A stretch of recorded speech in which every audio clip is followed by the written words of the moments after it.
ইসলামে একটি জিনিস ভয়ঙ্করভাবে হারাম করে দেওয়া হয়েছে, সেটা হচ্ছে হত্যাযজ্ঞ।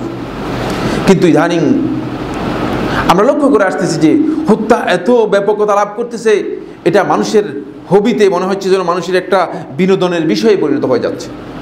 এই জন্য সতর্ক হতে হবে। এত ভয়ঙ্কর বিষয় আল্লাহ রাব্বুল আলামিন কোরআনে কারীমের সূরা আল মায়েদার ৩২ নম্বর আয়াতের মধ্যে বলেছেন, মান কাতালা নাফসাম বিগাইরি নাফসিন আও ফাসাদিন ফিল আরদ, যে ব্যক্তি কোন একটি মানুষকে, কোন একটি প্রাণীকে হত্যা করলো, কোন একটি মানুষকে হত্যা করলো, বিগাইরি নাফসিন, কোন ধরনের অন্যায় ছাড়া, সেই ব্যক্তি আও ফাসাদিন ফিল আরদ, অথবা পৃথিবীর মধ্যে বিপর্যয় সৃষ্টি করার উদ্দেশ্যে কাউকে হত্যা করলো, ফাকান্নামা কাতালান নাস জামিআ, মনে হলো যেন সে গোটা মানব গোষ্ঠীকে হত্যা করলো। কত বড় জঘন্য অপরাধ ইসলামের মধ্যে বলা হয়েছে, ফাকান্নামা কাতালান নাস জামিআ, সমস্ত মানুষকে হত্যা করলো। কিন্তু এ ধরনের হত্যা কেন ব্যাপকতা লাভ করতেছে? এর কারণ হচ্ছে ইসলাম হত্যাকে সম্পূর্ণরূপে নিষেধ করার সাথে সাথে মানে ওয়াজ করে দিয়েছে যে হত্যা করবে না, এটা নয়। মসজিদের মধ্যে আমি শুধু ওয়াজ করতে পারি, কথা কি বুঝতে পেরেছেন? মানে আমি কিছু আলোচনা করে গেলাম, এটা কিন্তু মানে কাজে যদি না বাস্তবায়ন করতে না পারি তাহলে আপনারা কেউ শুনবেন না। ইসলাম শুধুমাত্র ওয়াজ করে নাই, শুধুমাত্র হত্যাকে হারাম ঘোষণা করে নাই, হারাম ঘোষণার সাথে সাথে হত্যার এগেইনস্টে হত্যাকে অবধারিত করে দিয়েছে, বিধান দিয়ে দিয়েছে। কথা কি বুঝতে পেরেছেন কিনা? যে হত্যা করলে তাকে রেহাই দেওয়া হবে না, তাকে কি করা হবে? তাকেও হত্যা করা হবে। ফলে সমাজ, যেই সমাজের মানুষগুলো, ওই সমাজের লোকগুলো যারা মানে হত্যা ঠুনকো কাজেই হত্যা করে ফেলত। ওই জাহিলি সমাজের ইতিহাস আপনি পড়েন, ইসলাম পূর্ব জাহিলি সমাজের ইতিহাস যদি আপনি পড়েন, আপনার কাছে স্পষ্ট হয়ে যাবে যে তারা হত্যাটা তাদের একেবারেই কমন বিষয় ছিল, ঠুনকো কাজেই তারা মানুষদেরকে হত্যা করে ফেলত।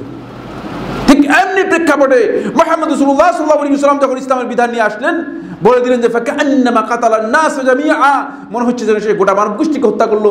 এই ওয়াজ নয় শুধু, এটাকে বাস্তবায়ন করে দিলেন, বললেন যে হত্যা করে, যদি কেউ হত্যা করে তাহলে তাকে হত্যা করা হবে। তখন আর হত্যা করার সাহস মানুষদের। অপরাধকে দমন করতে হলে অবশ্যই অপরাধের জন্য শাস্তি থাকতে হবে। শাস্তি কাগজে কলমে শাস্তি বিধান থাকলে চলবে না, শাস্তিকে বাস্তবায়ন করতে হবে। এই জন্য আমরা অনুরোধ করব, আজকে যারা হত্যাকে একেবারেই সহজ বিষয় করে নিয়েছেন, মানুষদেরকে অন্যায়ভাবে হত্যা করা হচ্ছে, হত্যা ব্যাপক হয়ে যাচ্ছে, সেটা আপনার সোশ্যাল মিডিয়ার মাধ্যমে অনেক জেনেছেন, বিভিন্ন মিডিয়ার মাধ্যমে জেনেছেন যে প্রতিদিন মানুষকে এভাবে হত্যা করা হচ্ছে। কিন্তু কেন এত বাড়বে?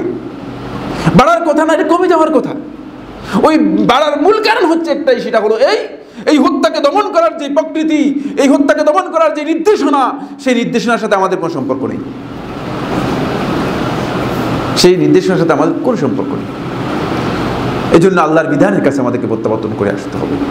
বন্ধুগণ, তাহলে দেখতেন যে একদিনেই সম্ভব। আমি তো মনে করে থাকি যে 1 মাসেই সম্ভব। এই দেশের যত হত্যাযজ্ঞ রয়েছে, যত হত্যাকাণ্ড রয়েছে, প্রত্যেকটি হত্যাকাণ্ডকে একেবারে চিরতরে এখান থেকে বিদায় করে দেওয়া সম্ভব আমি মনে করি যে একদিনেই। সেটাই সরকারের সদিচ্ছা এবং মানুষের যদি আন্তরিকতা থাকে তাহলে সম্ভব। ইসলামী বিধান দিয়েছে, কারণ যেই সমাজ থেকে হত্যাকে বিতাড়িত করা হয়েছে সেই সমাজের সমস্ত লোকই হত্যার সাথে জড়িত ছিল। আর আমাদের এই সমাজের তো সমস্ত লোক আর হত্যার সাথে জড়িত নেই। কিছু সংখ্যক লোক যারা যাদের ফিতরতের মধ্যে বিকৃতি, যাদের বিবেকের মধ্যে, বিবেচনার মধ্যে বিকৃতি, যাদের আখলাকের মধ্যে বিকৃতি, যাদের চেতনা এবং উপলব্ধির মধ্যে বিকৃতি রয়েছে, কেবল এই সমস্ত লোকগুলোই কি হচ্ছে, হত্যা এবং অপরাধের সাথে জড়িত হচ্ছে। তাই আমাদেরকে এটা বুঝতে হবে। আল্লাহ রাব্বুল আলামিন আমাদের সবাইকে এই কথা উপলব্ধি করার তৌফিক দান করুন, যাতে করে আমরা বুঝতে পারি মূলত সমাজ ক্ষতিগ্রস্ত হওয়ার অর্থ হচ্ছে ব্যক্তি এর মাধ্যমে ক্ষতিগ্রস্ত হবে। সমাজ ক্ষতিগ্রস্ত হওয়ার অর্থ হচ্ছে এর মাধ্যমে সমাজের সাথে জড়িত যত কিছু আছে সব কিছু এর মাধ্যমে ক্ষতিগ্রস্ত হবে। এর মাধ্যমে সমাজ ক্ষতিগ্রস্ত হওয়ার অর্থ হচ্ছে এর মাধ্যমে রাষ্ট্র ক্ষতিগ্রস্ত হবে, দেশ ক্ষতিগ্রস্ত হবে। আল্লাহ রাব্বুল আলামিন আমাদের সবাইকে এই ক্ষতি থেকে বাঁচার তৌফিক দান করুন। আকুলু কওলি হাদা লি ওয়া লাকুম ফাস্তাগফিরুল্লাহ লি ওয়া লাকুম ফাস্তাগফিরুহু ইন্নাহু হুয়াল গফুরুর রহিম।